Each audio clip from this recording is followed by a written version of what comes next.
Hey guys, it's Freddie. Welcome back to Heybike Station. Today, we are unboxing the Galaxy X. Cut the straps, then remove the white plastic on both sides of the box. Undo the latches on the boxes, then pull away the top of the box. Here's the accessory box with tools, the charger, and pedals. Remove the protective cardboard around the bike, then lift the box near the front of the bike. In that box is the front wheel and fender. Remove the protective wrapping. Here's everything that comes with the Galaxy X. Install the kickstand by first unscrewing the bolt in the kickstand. Place the bike on the side, then insert the bolt into the frame near the rear wheel. Tighten, then place the chain on the kickstand roller. To install the handlebar, use the Allen wrench to loosen the head stem cap to install the handlebars. The aluminum cap is not necessary for assembly and can be recycled. Insert the handlebars with the head stem on the head part. Screw into place with the Allen wrench. Adjust the handlebars to an appropriate height, then tighten the inner bolt slightly and latch into place. Ensure the handlebars are as centered as possible. Completely tighten the screws into place. Unscrew the cap connecting the front wheel axle to the front fork. Remove the axle and spring.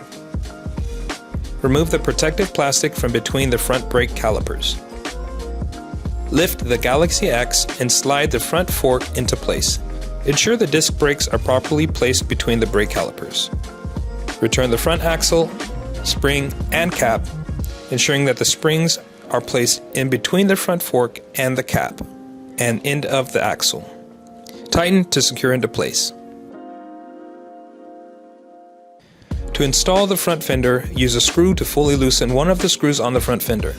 Slightly loosen the other screw to allow the clamp to lift and rotate. Place the front fender stay in position, then tighten the screws into place.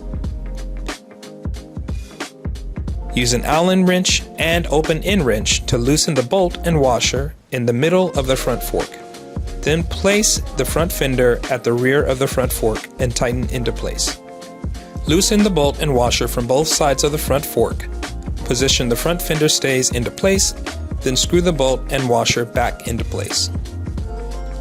To install the pedals, properly match the appropriate pedal to the appropriate side. Each pedal will have stickers with the letters L or R on them. The left pedal should be installed counterclockwise. Use an open-end wrench to fully secure the pedal.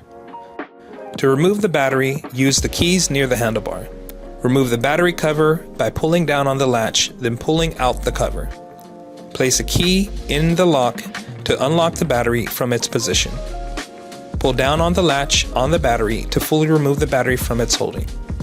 Pressing the power button will display battery status. To return the battery, simply place it bottom first back into its holding. Return the battery cover, then lift the latch up fully to secure the cover in place. Turn on the Galaxy X by pressing the red power button and adjust pedal assist with the plus and minus buttons. Press the left or right triangle to turn on turn signals. Press the light button to turn on the headlight. The Galaxy X has side panels that fold up and down for rear passengers. To charge the Galaxy X, you can plug the charge cord directly into the frame via the port on the side of the bike. The LED light will turn red when it's charging. To adjust the seat height, unlatch the seat latch, then adjust accordingly. Make sure the seat is aligned with the bike frame. Thanks for watching.